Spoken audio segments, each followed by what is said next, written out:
Welcome to the What the Fuck Is That podcast, where we ask the age-old question of what the fuck is that? I'm your host, Jess. I'm Jen. Can you tell them your unfortunate discovery? Oh. I'm like, Jenny, you were just complaining about it for 5 minutes straight on our pre-chat, and you're gonna tell me, what? My cyst. No! I'm mad because baby bottle pop used to be the shit when I was a kid. And inside, to hold like the candy bottled part to dip the it lid, into yes. to dip it into the sugar, essentially. Sorry, my hands are sticky. It used to have a stick, like a long stick, to hold on to and, for you to dip. Was it great? No. No, but it got the job done. Exactly. And I didn't feel like I was going to drop it. Now it's just like these two little semicircles. And I'm like, what is this shit? They're like, let's make baby bottle pop more ergonomic. I'm like, if I can barely grip this, I can tell you a child can't. Well, they have the littler fingers. I mean, true, but... So they can just get their little niblets in there a little bit quicker to get that sugary goodness. You're just old and senile. Fuck off. Feeble? Would you prefer to be feeble or senile? Probably feeble, because senile means that I've lost it, which I mean I have, but I don't want people to know that yet. I mean, that's fair. I told someone the other day, I'm like, I look like I have it all together, but I'm really good at faking things. Yeah. I tell that to my professors a lot. I'm like, y'all know that I was panicking, right? And they're like, no. They're like, you hide it very well. And I'm like, yeah. It's the trauma. And the autism. Yeah. Oh my goodness. Yeah, I had a coworker the other day because I just started a new job and I was decorating my desk and I was showing Jenny all the things. And then I put up all the things in my office and this gal walked by and she's like, oh, it's so cute. It's so girly. I'm like, yes, this is girly. Don't listen to my murder spooky podcast. It might break the facade of me that you have in your head. I mean, I'm girly, but I will also tell you about some horrific ass shit that I'm literally about to tell you about right now. Oh, I 100% own what I am. I like being girly. I also just like weird shit. I don't, and you can tell. Our styles are two very different styles. We relate a little too hard to Wednesday and Enid, style-wise. Just a tad bit too hard. And you think we're being sarcastic? Absolutely not. No. 100% I could be Wednesday Addams and Jess is Enid. She will bring clothes, her entire closet, to me to have me choose an outfit for when we're going out with friends. And I'm like, do you have any other colors? Literally anything but black, white. Or tan. And I was going to say army green. That too. Or navy. It's all dark colors. Oh my gosh. I wear the same leather jacket. Are you gay? A little bit, yeah. How'd you know? What? It's a whole story. Okay. Well, I mean, speaking of horrific shit, we should just get into this week's episode because, my God, it's a doozy, and we have a lot to get through with this thing. Oh, goodness. Okay. So if you like whatever the fuck this is, be sure to head over to our Instagram. Our Instagram is WTFisthatpod. Over there you will find our beautiful little link trees that has all of our beautiful little links that can take you to our Patreon or our Amazon wishlist or our TikTok or our RSS feed where you could go and find all of the amazing platforms that we have our podcast on. Spoiler alert, it's all of them. And then while you're there, you might as well just go over to Apple Podcasts and just give us a little like and a little rating And head over to Spotify and give us a little like, any little rating. Well, I don't think you can rate on Spotify. But anyways, just like us and like follow us. And then tell your friends to follow us. Because even if you can't like give us the monies, you could go and tell a friend. And you could just be like, hey, coworker, you should listen to my podcast. And they can go, oh my gosh, thank you so much for telling me about this podcast. And then they tell a coworker, and then they tell a friend, and then they tell their barista, and then they tell their next door neighbor's daughter's hairdresser. And then all of a sudden somebody comes to you and they're like, oh my gosh, have you heard of this podcast? WTF is that podcast? And you're like, oh my gosh, I love WTF is that podcast. And just look at this like cute little network of people that you made for yourself, because community is important. But also now everyone knows to listen to us spooky bitches. And with that, let's get into this week's grotesque episode. Hey, Jen. Hey, Jess. Have you heard of Richard Ramirez? Who the fuck is Richard Ramirez? Oh, thank you so much. I would love to tell you about this stinky piece of shit. Like, all right. I mean, I know now that we're being honest. I know exactly who you Richard lied to me at Ramirez the beginning. is. You knew who this was. I did, but you know what? We have something liar. called a business. You filthy dirty liar. Okay, it's fine. Whatever. We have something called an intro. What? Yeah, for our podcast. It's like I wrote that or something. Yeah, That's weird. So, for people who don't know, Richard Ramirez is a very prolific, insane, stinky serial killer who stalked, wink wink, through the 80s on a killing spree, and this is all about him. You're really honing in on the stinky part. Everyone? Okay. We're going to get into it now. Everyone that he let live, because not everyone dies, spoiler alert, some of them live, describe his breath as so unbearably stinky. Gross. Literally every single witness. Do you know how stinky you have to be for every single person you let go to comment on how stinky your breath was? Every single one. How stinky do you have to be? I mean, that's fair. I just think that it's hilarious that that's the detail you decide to hone in on. Well, I'm not going to call him the other thing. I'll call him once when they give him that stupid-ass name. Fair. So Ash and Elena from Morbid call him Stinky Pants. And I love it. Every time they refer to him, like, this was episode, 31 that they did on him. And every time now, they refer to him as Stinky Pants Ramirez. It's so good.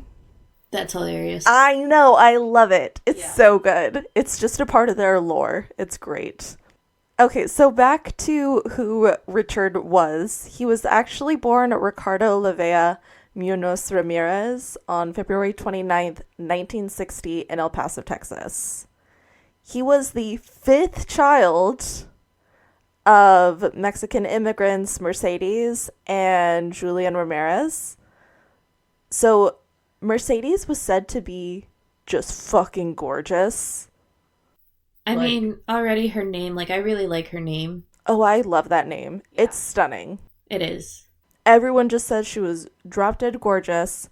And everyone said she was just super sweet, super stunning. During the time that she was pregnant with all of her 5 children, she worked at a shoe factory, working on the dyes. Oh, wow. While pregnant with all of her children, which they would say, probably don't do now while you're pregnant. Probably, yeah. No. Yeah, probably. Especially the dyes that they used back then. Yeah, the fumes probably were not the best. No. Especially in the 60s. Yeah. No. Probably was not great. Probably. Then Julian was a former policeman, and then he became a laborer on the Santa Fe Railroad. So why did he go from policeman to a laborer? I think it's when he came to America. Oh, okay. From what I understood, he was a policeman there and then came here and got a job as a laborer. Okay. That makes more sense. Because they met, if I'm remembering it correctly, I could be wrong. But from what I remember, his parents met in Mexico. Okay. Because while she was born in the United States, they moved back to Mexico when she was like 5. Okay. And then they came back after their first child, or like right before their first child. Okay. Do you know what part of Mexico? I don't. Oh, okay.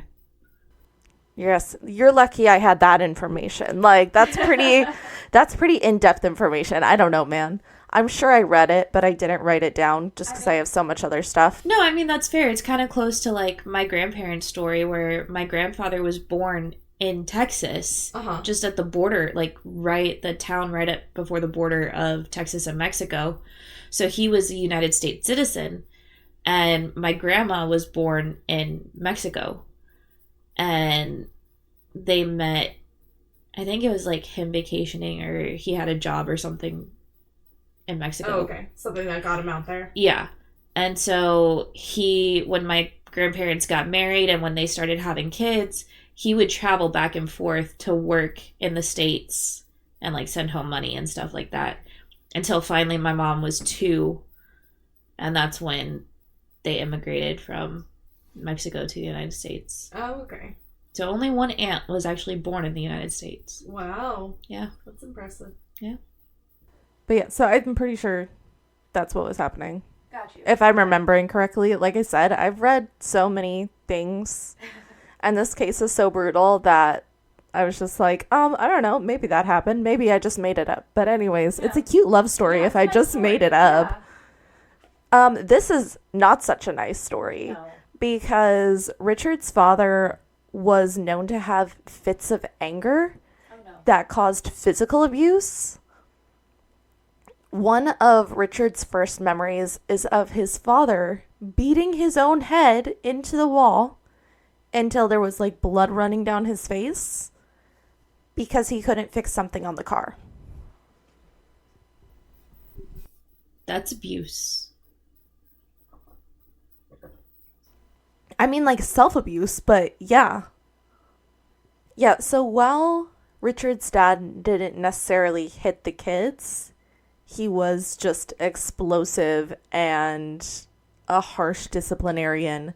So much so that as Richard was growing up, he would spend a lot of times in the graveyard just to avoid his abusive father, like going so far as to sleep there. In a graveyard? In a graveyard. Because he felt more comfortable as a child sleeping in the graveyard than in the same home as his father. That's wild.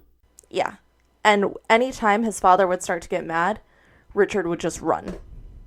I don't think I could ever stay the night in a graveyard. I don't think so either, but Richard was fucked up in so many other ways that it doesn't surprise me. I mean, that's fair, and I highly doubt he has the same sensitivities that we do. Yeah. So. Yeah, because, like, he's had 2 head injuries at an early age. Yeah, that'll do it. Yeah. That'll do it. So the first one happened when he was 2 years old. All of his siblings were older, so much that they were in school by the time Richard was born. And obviously, like, his dad goes off for like weeks at a time for work. His mom's gone during the day, and his siblings are gone during the day, so they can't watch him, so they hire a babysitter to watch Richard during the day. And mind you, this was not a very good babysitter. This was not an attentive babysitter. It was just somebody there with the child. Yeah. And 2-year-old Richard Ramirez decided that he wanted to listen to music. And the babysitter said, no, I'm not going to get it for you right now. Like, I'm not going to get the radio. And he goes, okay. And being the little motherfucker that he is, climbs up the dresser that is not secured to the wall, almost grabs the radio, and then it topples over, landing on top of his head. Why does this sound like something Bubby would do? I mean, that's why I have all my furniture latched to the fucking wall. But fell on his head. He had to have stitches, and he had a scar his entire life from something that happened when he was 2. Yeah. Ouch. And just a head wound that young, like, fuck, okay. Yeah, especially with your brain developing still Yes. so early. No, thank you. So then, when he was 5, he had gone to the park and saw his sister. Mind you, him and his sister are very close. They're the two that are closest in age.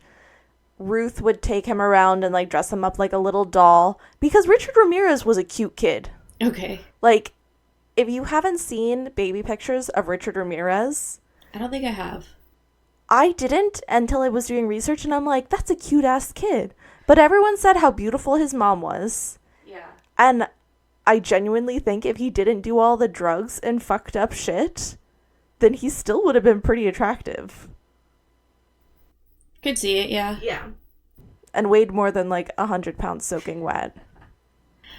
Yeah. So again, him and his sister Ruth are very close. He sees her at the park on the swings. Without thinking, he runs up to her, and he is knocked unconscious by the swing. And you said he's 5? He's 5. Wow. Knocked unfucking conscious by a swing. That's not good. And it's a 1960s swing, so those are hefty swings. Yeah. Like, that is a slab of wood. Yeah, I was going Type to say... swing. It's not these little plastic ones that we have now. Yeah, no, I was going to say, I was like, it's either a full metal swing... Oh, I didn't even think of metal. Or it is that thick-ass wood. Yeah, a plank of wood. Yeah, a plank of wood kind of swing. Jesus, yeah. So, you can imagine how bad that is. These were so bad that he started having seizures due to them. Oh, jeez. It's insane. And these seizures happened fairly frequently. And there were also some less violent seizures that only Ruth started to notice, where Richard would look off into space for upwards of 15 minutes. Then when he would come back... 15? 15 minutes. And then he would come back out of this space and talk about how he saw monsters. Do you know how long a seizure should last? No. No more than a couple minutes. Oof. Yeah. Even that, there's some brain damage. 5 minutes, after 5 minutes, medical attention 911 needs to be called. Because there is severe brain damage happening. Yeah. These were happening, especially the, like, zoning out into space ones. Ruth was saying was upwards of 15 minutes. Jesus Christ. So on top of all of that, when Richard was 4, his older brother Reuben was arrested for burglary and, like, his older brother Reuben was arrested for burglary and sent to jail. I guess his father had picked him up from jail and ended up beating Reuben with the hose. Oh, jeez. In front of Richard, who is, again, 4. And it was the first time that his father had physically been violent with all of them. Like, any of them. Wow. Yeah, that'll leave a lasting memory. And so while Reuben's mom, like, allowed it for a while, because, like, dumb shit, this was parenting, like, not this aggressively, but it's the 60s. Yeah. So she let it happen for a while, but then eventually had to pull Julian off of Reuben, like, pulling it out of his hand, because he had beaten him so bad. With a hose. In front of a 4-year-old. No. That is unacceptable. Yeah.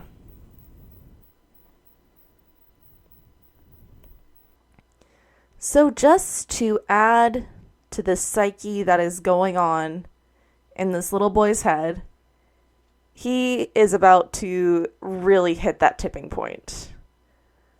At 10 years old, he began to spend time with his cousin Miguel, and they began smoking weed together. At 10.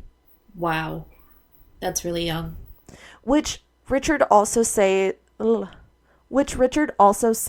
his seizures stopped when he started smoking weed. So I guess at least there's that. I could see that, yeah. I mean, balances out, I guess. Yeah, because, I mean, THC has been shown to help with seizures, so. Yeah. So Richard spent a lot of time at Miguel's house after he had come home from fighting in the Vietnam War as a Green Beret. Jeez. Yeah.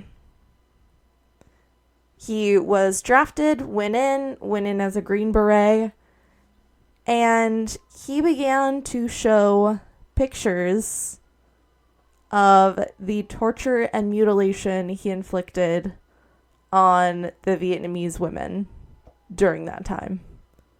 To a 10-year-old, he is showing, like, torture porn too.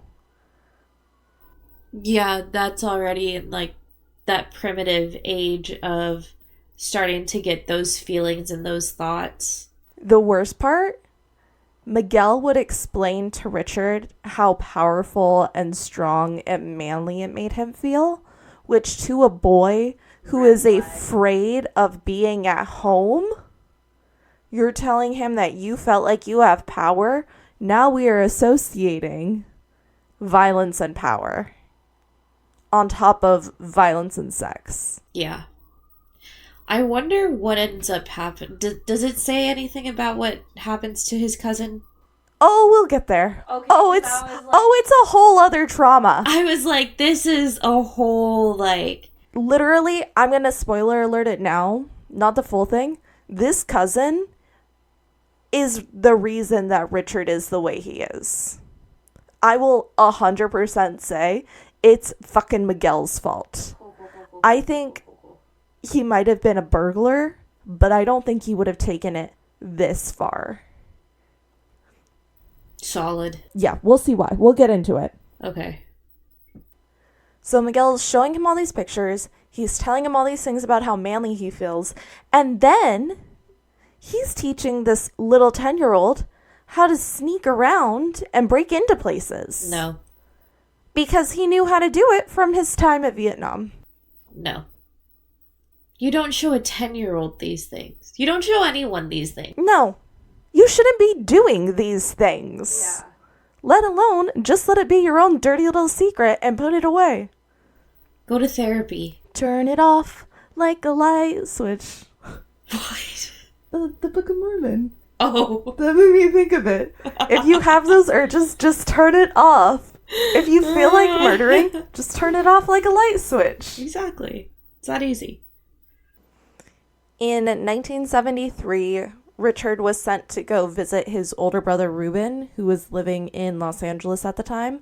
So clearly this kid has like stuff going on that's starting to bubble up a little bit. And you're like, hey, go stay with your brother. Just ship him off. Go stay with your brother who has already been arrested for burglary. Yeah. What do you mean? Just What ship do him you off. mean? We don't... It doesn't need to be our problem anymore. It was just for a visit, but I'm like, that sounds like the worst relative to have him go visit. Yeah. That does not sound like a good choice. No, it does not. You want to know why? Why? Because it was during this trip that Ruben had Richard try cocaine for the first time. I'm sorry, what? Yeah, so he would have been 13. Dear Lord. Yeah. Yeah. This poor kid never had a chance. Nope. So he's already smoking weed. He started smoking weed at this point like 3 years ago. Now he's doing cocaine. And remember how his brother was already arrested for burglary? Yeah. Yeah, he's a professional burglar in LA. Cool. So on top of crazy cousin Miguel teaching him all of this fucking jungle warfare, he now has his big brother just giving him life skills in the art of burglarizing. So now he can sneak around and burglarize. What is it that's saying that you can feel bad for the child, but not for... Yeah, have remorse for the child, but scorn the adult or something like that. Yeah, something like that. Where it's like, I feel for this child so much because he was just neglected. But at the same time, people have also gone through these same circumstances and don't commit half of the things he's done. You're not wrong, but still, like, hearing his story as a child, like, you feel bad. And it's one of those cases where it feels like a little bit nature and it also just feels like a little bit nurture. Yeah. It's kind of one of those things that's right in the middle. Yeah, it's like swaying on that fine, thin line. Yeah, where it's like, okay, well, maybe his mom wasn't working in the boot factory when she had him. Yeah. But maybe he still saw Miguel. Like, maybe those would have canceled each other out, or like the other way around, where he just never met Miguel to begin with. Yeah. I don't know. It's just a bunch of circumstances, I think. And we're not even through it, because mind you, he's only 13, and we haven't even hit the worst thing yet. Oh, God. Okay, let's go. So with all this stuff, it's actually crazy to believe that Richard was semi-popular and got pretty good grades. Interesting. I did not see that coming. Yeah, it was wild. They said that and I was like, oh, okay. But his parents were harsh disciplinarians and he was the youngest of 5. So he had really high expectations set on him, I feel like. That's true. In middle school, Richard made the football team as quarterback. Wow. Yeah, because he was like a scrawny little thing his whole life. But yeah, he was quarterback for the team. Okay. And like his dad was really proud of him. They started to like really connect. And he says this period in his time is the time he connected most with his father. Aw. Which is like, oh, like still like, ew, Richard, but like, oh, baby Richard. Yeah. During one of the games, Richard actually had a seizure. Oh, no. And he went down in the middle of a game. Oh, no. The coach ended up kicking him off the team because he didn't want to be liable if something happened to Richard during a game. That's fucked. I know. Like, how fucking shitty. I mean, I can understand it because it is a huge risk to knowingly have a seizure disorder and play contact sports like that, especially back then where we don't have the same protocols for concussions. Especially for kids that young. Exactly. So, like, I can see it, but still, that's fucked up. Yeah, it's one of those things where I'm like, ooh, but also, ooh, and also it was the 70s, like the early 70s. So, ugh. This ended up being a really big sticking point in Richard's life because he just stopped caring about school, so much so that he dropped out in the 9th grade. So essentially a year after this happened, he was just like, and we're done. Wow. And in 9th grade. Makes you wonder what would have happened if his coach hadn't done that. If he had just stayed, yeah. What could have, like, maybe he could have been a great football player. Who knows? Yeah. It's one of these things where it's like, what if? And it's almost easier to do that than think about the actual horrific things that they've done. This is true. Like, Yeah. what if we just took this beeline? It's like, maybe. That would be better. So that's just like a sad moment in Richard's life more than anything. Like the sad sticking moment of he just decides he's done with school and everything. That's horrible. But then we get to the actual horrific sticking point in Richard's life. At age 13, he was over at his cousin Miguel's house. Ah, Cousin Miguel. Good old crazy cousin Miguel. And his wife had been getting frustrated with Miguel because since he had come home from war, he's refused to get a job. He refuses to do anything to support the family. He just wants to stay home and look at the pictures and things that he brought back. Because I forgot to mention, he also brought back like shrunken heads. Oh. Yeah, so he wanted to look at those. He wanted to look at these like pictures he took over there. Red flag. Which, like, how weird to then be his wife and know that's what he's doing all day and you're just trying to, like, feed everyone. Red flag immediately. I would be so concerned for my safety. Yeah, big ick. Big ick. So yeah, so he's getting frustrated because he has some of his own issues. The main reason he refused to get a job was because he didn't know how to now interact in polite society. I think all of the things he did over there were just in him to do, and he was given free pass to do it. Oh, yeah. He wasn't forced to do anything. He did that with pleasure. Oh, yeah. And you can tell because he keeps looking back on it. Yeah. If you did something during that time that you're not proud of, you're not going to continue to look at pictures of it. You're going to try and get that out of your head as quickly as possible, like as quick as you can. Oh, yeah. And it's just not going to want to be something that like you constantly think about, and unfortunately it's just show there. People. Yeah. You wouldn't show people. No. Yeah. So I don't think it was anything that had to do with him. I think he was just fucking lazy and wanted power, and he didn't know how to interact with normal people anymore. I could see that.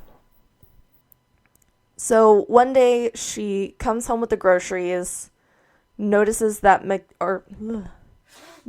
Richard is there, and she's getting upset that he keeps hanging out with like his teenage cousin instead of going and getting a job and supporting them. Yeah, makes sense. Which, fair, valid girl. Yeah.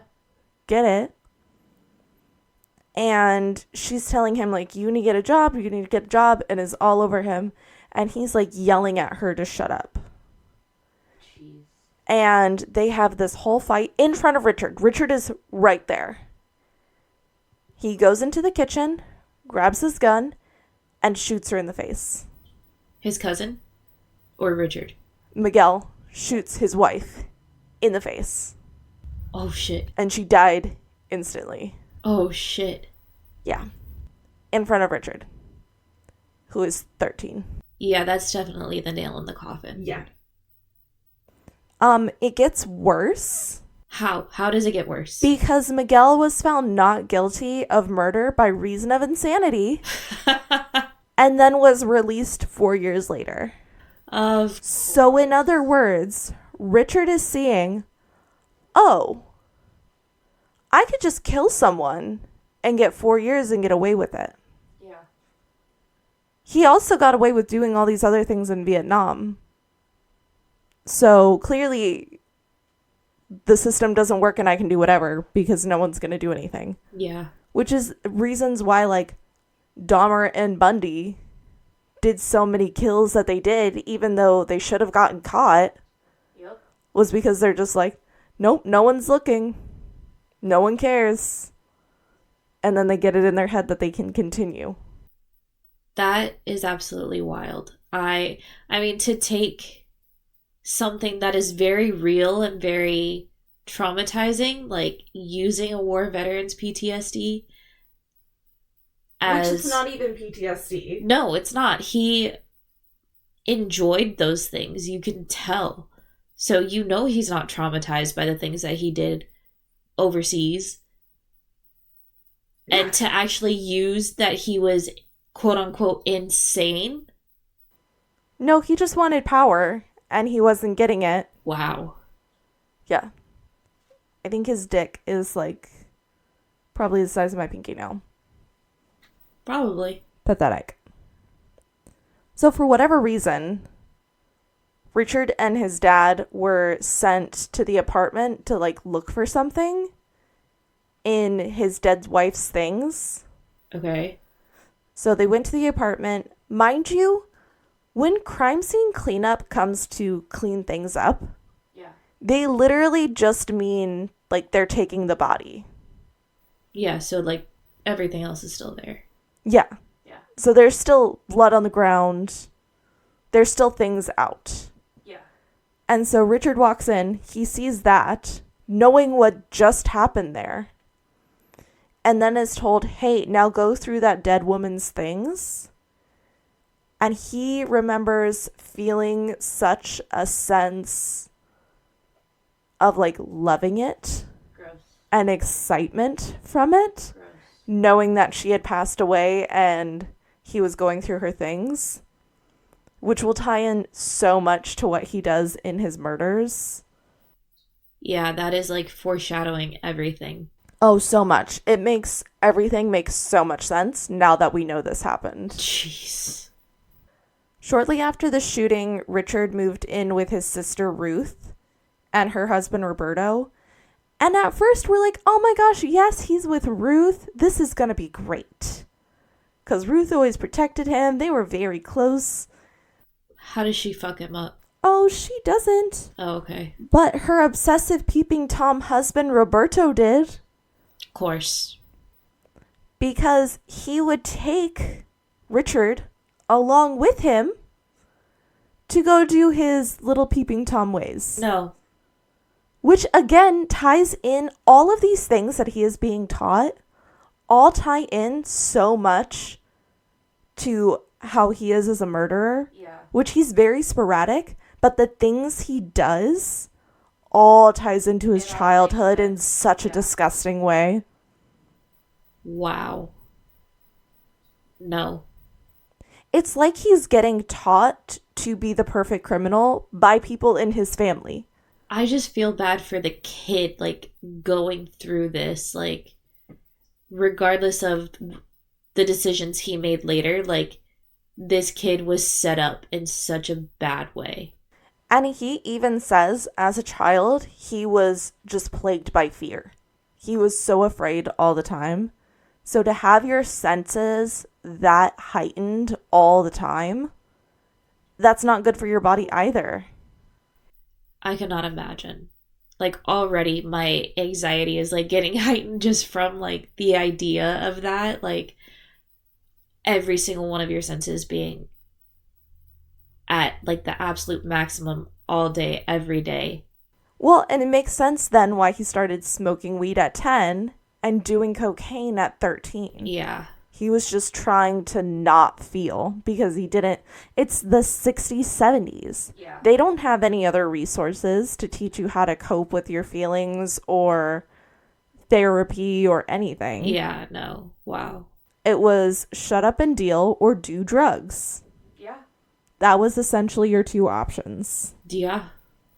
Like I was saying, it just feels like his family was teaching him to be a perfect criminal. Yeah. His first step into this violence world started when he was about high school age, and he was working at a local Holiday Inn. He would do the regular thing that his brother-in-law Roberto was teaching him and doing the peeping Tom things, looking in the windows. No. Then he would use his pass to sneak into guest room and rob them. So now we have Big Brother coming in. Yep. Then he got ballsy enough to sneak into a room that he knew a woman was staying at, that he assumed was staying by herself, waited until she got in the shower, went into the room, and attempted to rape her. No. Little did he know she was not staying in that room alone. And when her husband came back and saw all of this, he just beat the shit out of Ramirez. Like, just utterly decimated. Because he's a skinny little high schooler at this point. I mean, it's fucked, but it makes me laugh. Literally probably 100 pounds soaking wet. That's fucking hilarious. So Richard is sent to the hospital. And clearly he's a child, so his parents are called. Yeah. And he tells his parents that the woman invited him into the hotel room. Oh my god. And he didn't know she had a husband.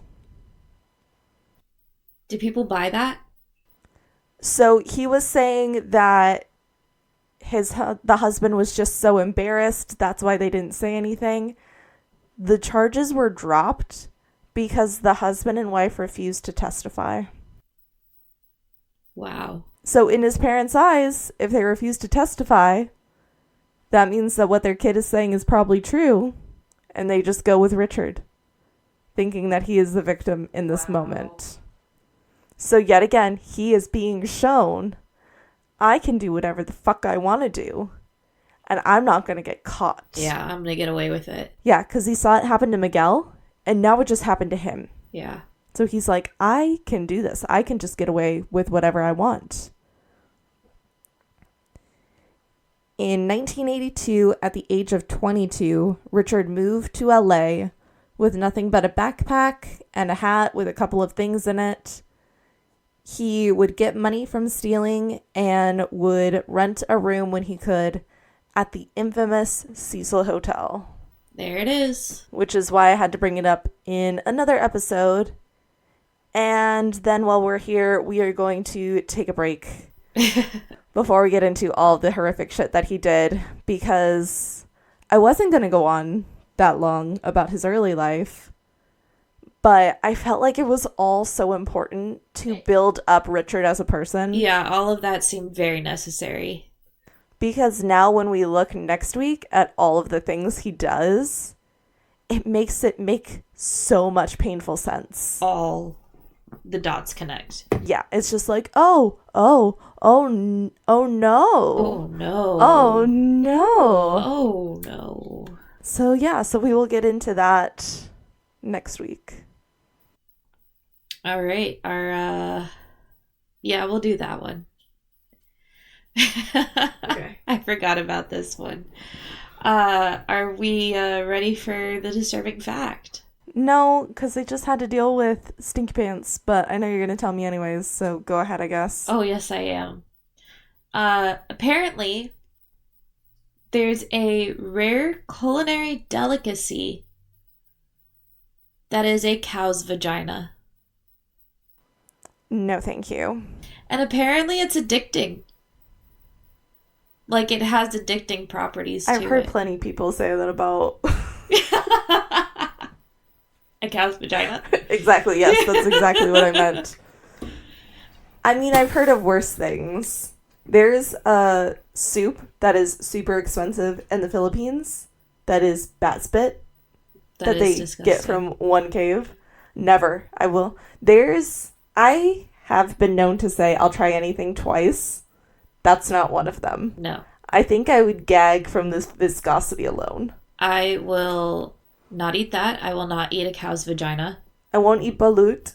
I don't even know what the fuck that is. That's like a chick when it's almost... Oh, no.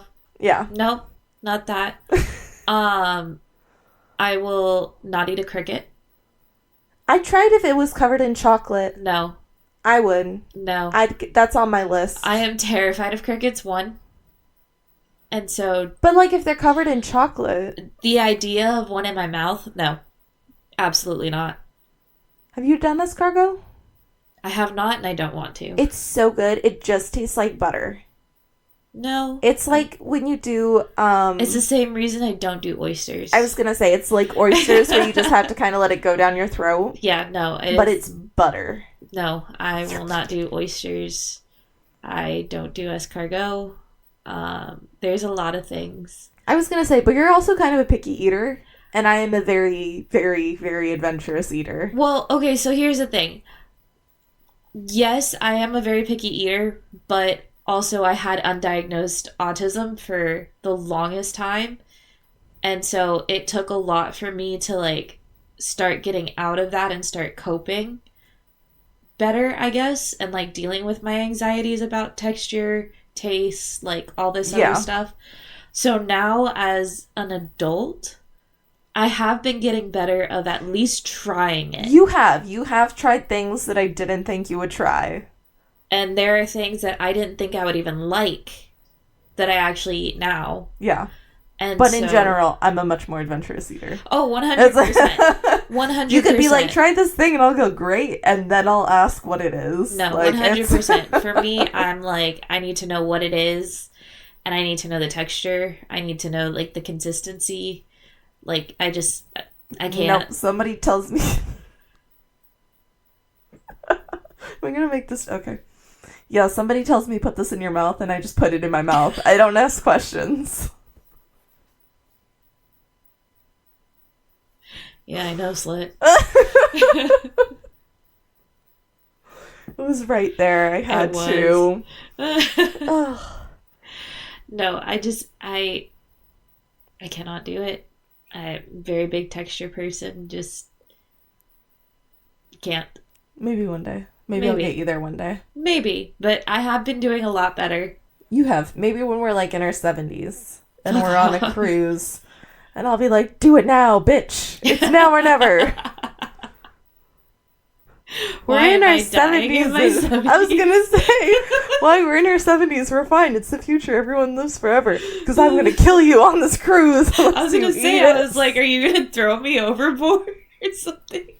Yes. As soon as I try it, just throw me overboard. No, if you don't try it. Little do you know, it's a test. Honestly, I feel like either way, you toss me over. I just want to see how good your swimming is. It'll be like when I was 5 years old all over again and my aunt just drops me in the deep end without floaties and says swim. But in the ocean, where anything can get you. Exactly.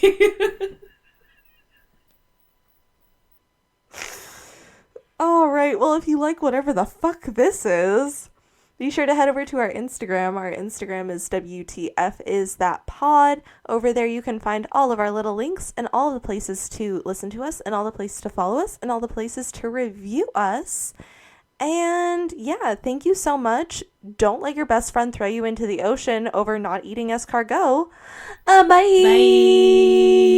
I swear she likes me sometimes. Just sometimes. It's okay.